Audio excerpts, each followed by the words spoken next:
The objective was to reach out to those Indians who read English, who understood the language, and who the British wanted to be a part of their administrative setup, of their societal setup. That a section of Englishmen realized that a voice would have to be given to Indians.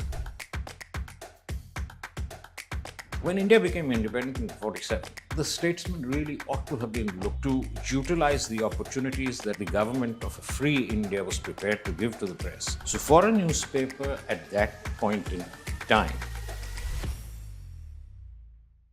Hello and welcome to the Statesman Talk with me, Deepthi J. Verma. Today we are being joined by the editor and MD of the Statesman, India's oldest English language newspaper, Mr. Ravindra Kumar ji. Thank you for joining us, Mr. Ravindra Kumar ji. He's been with the Statesman for 45 years and has also been the chairman of the United News Agency as well as the president of the Indian Newspaper Society, the INS. He's also written a book called The 315, which was presented to the then president, Mr. Pranab Mukherjee. Thank you for joining us, sir. Please take us through the evolution of the Statesman, which I believe is 200 years old as a newspaper, and the most epical moments of the paper. The Statesman has a history that goes back over 200 years when you consider the fact that it is directly descended from the Friend of India that started in 1818. As far as the historical strands are concerned, there are two disparate strands that came together. In 1818, the Friend of India was started by Baptist missionaries. Okay. The primary objective was to reach out to members of the English community, and the Anglo-Indians, such as they were, who could read the English language. The Statesman was born in 1875 in slightly different circumstances. This was about less than 2 decades after the First War of Independence, or the Sepoy Mutiny, as the English called it, in 1857. And the objective, while the target audience was primarily English, the objective was to reach out to those Indians who read English, who understood the language, and who the British wanted to be a part of their administrative setup, of their societal setup.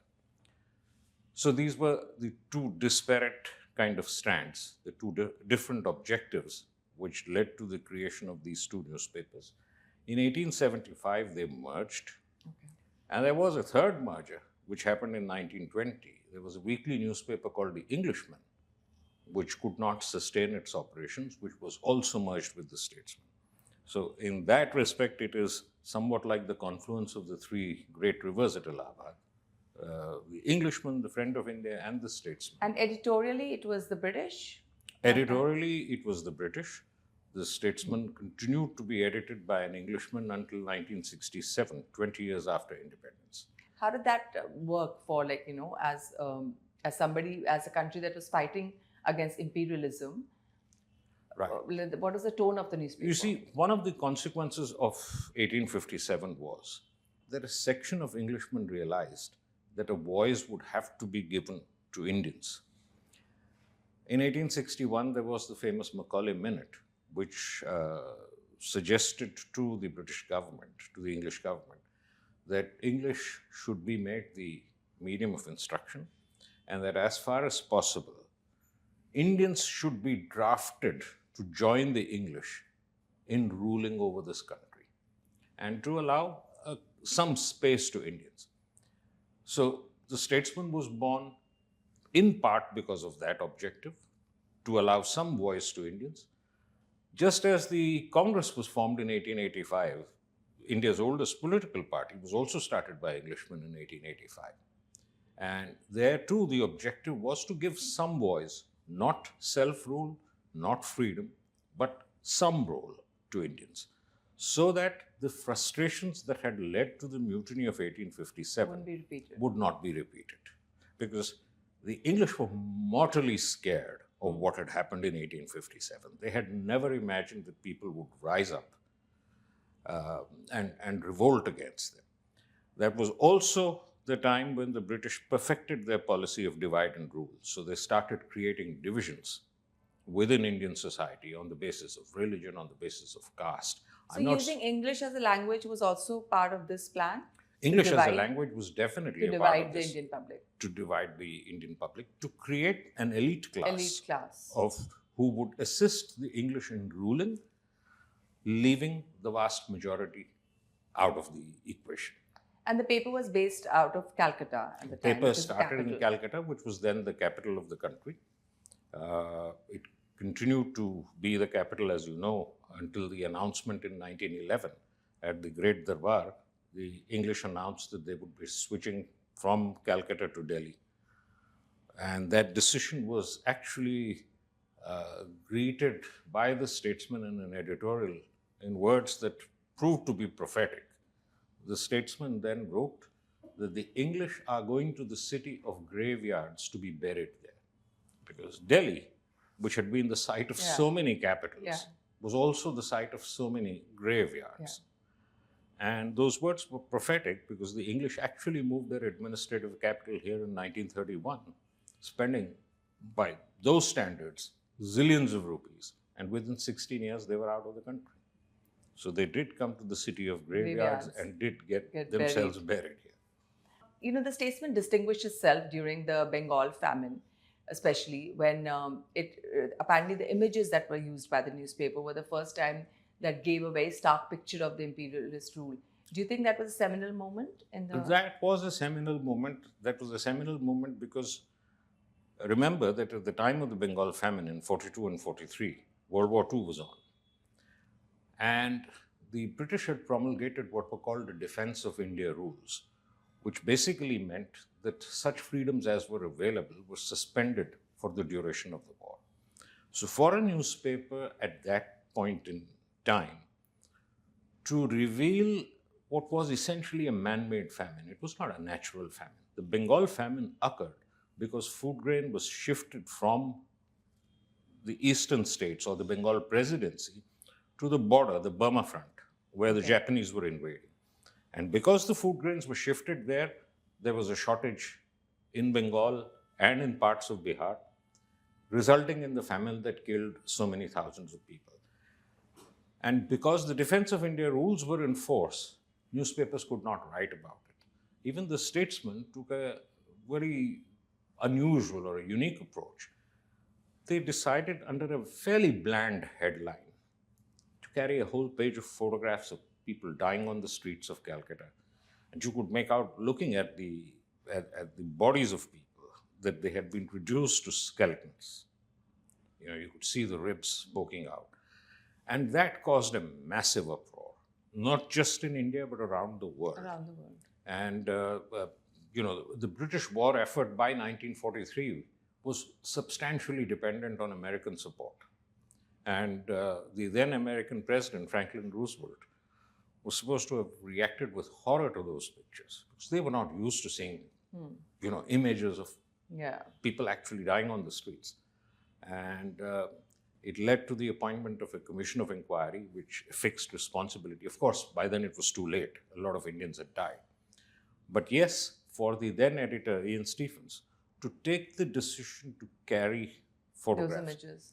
Also remember, in 1943, it was not standard for newspapers to use a lot of photos? A lot of photographs. There would be a stock photograph which would depict a static image. This had the effect of almost, you know, like almost that of a movie. Yeah. Because there was a panorama of pictures of people, you know, starving, dying on the streets. So it had a tremendous effect. So that was a seminal moment. And I must tell you that this device was used at another time of photographs. Was used at another time when freedoms were suspended, which was during the emergency. There was an incident in Turkman Gate in Delhi where there was police firing. What had happened was that they wanted to move a whole lot of people from there into resettlement colonies and demolish these old structures.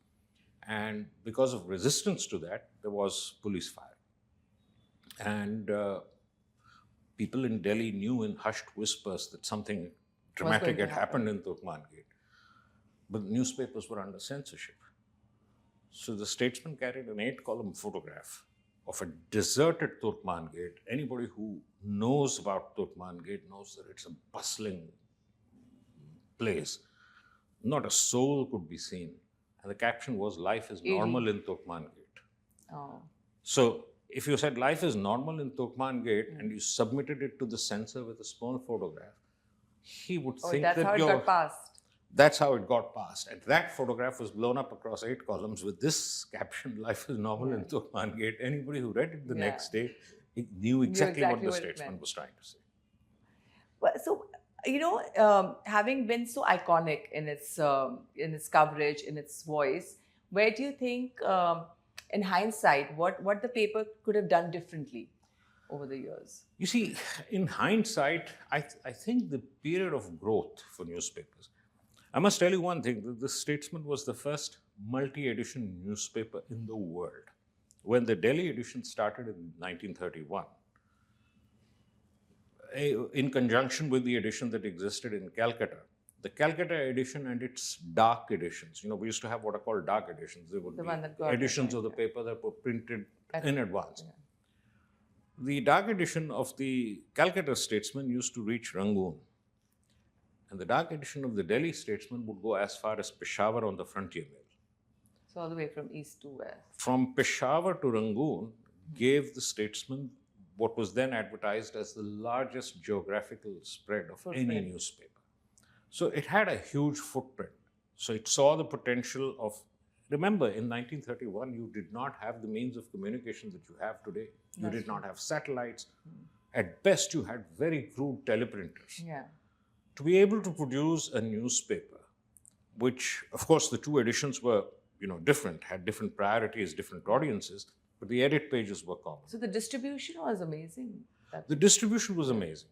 Now, in hindsight, to answer your question, when India became independent in 1947, the Statesman really ought to have been looking to utilize the opportunities that the government of a free India was prepared to give to the press, and should have expanded in that period. The British decided to continue to own the newspaper, and the government of India, there is a famous cabinet resolution of 1955 which said that all newspapers must be owned by Indians, owned and edited. Pandit Nehru added a sentence there, with the honorable exception of the Statesman. Okay.